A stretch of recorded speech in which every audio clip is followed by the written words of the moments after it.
এক মাসের মাথায় দ্বিতীয়বার অসম সফর প্রধানমন্ত্রীর। দুদিনের কর্মসূচি নিয়ে শনিবার ফের গুয়াহাটিতে মোদি। সরকারি কর্মসূচি হলেও বিধানসভায় মোদির সফরের মূল লক্ষ্য এলিভেটেড করিডোর, অমৃত ভারতের ফ্ল্যাগ অফ করবেন প্রধানমন্ত্রী। বিধানসভা নির্বাচনের মাত্র 3 মাস বাকি থাকতে ফের একবার দুদিনের অসম সফরে প্রধানমন্ত্রী। 1 মাস আগে প্রধানমন্ত্রীর সফর থেকেই রাজ্য বিজেপির নির্বাচনী প্রচার শুরু হয়ে যায় আনুষ্ঠানিকভাবে। দ্বিতীয় সফরের প্রথম দিন সরু সজায়ে বাগুরুম্বায় অংশ নেবেন প্রধানমন্ত্রী।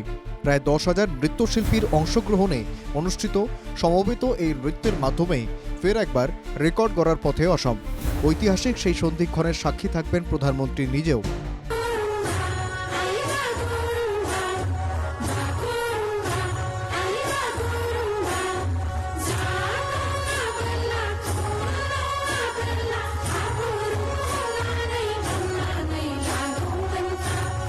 সরু সজাইয়ের অনুষ্ঠানের পর রাতে কৈনাধারার অতিথিশালায় থাকবেন প্রধানমন্ত্রী।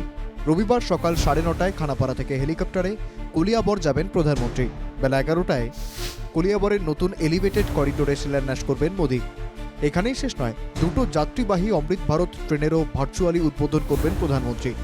দুটো অমৃত ভারত ট্রেনের একটি চলবে গুয়াহাটি থেকে হরিয়ানার রোহটাক পর্যন্ত, অন্য ট্রেনটি চলবে ডিব্রুগড় থেকে লখনৌ পর্যন্ত। কলিয়াবর থেকেই দুটো ট্রেনের ফ্ল্যাগ অফ করবেন প্রধানমন্ত্রী। হেলিকপ্টারেই কলিয়াবর থেকে বড়ঝাড় ফিরে আসবেন প্রধানমন্ত্রী। রবিবার দুপুর 1টায় বড়ঝাড় থেকে নয়াদিল্লির উদ্দেশ্যে পাড়ি দেবেন প্রধানমন্ত্রী। উল্লেখ্য, সফরের প্রথম দিন শনিবার বড়ঝাড়ে বিশাল সমাবেশে স্বাগত জানানো হবে প্রধানমন্ত্রীকে।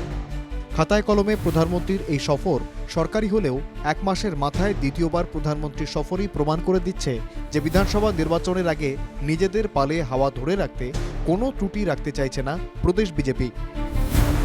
Bureau report, NK TV Bangla.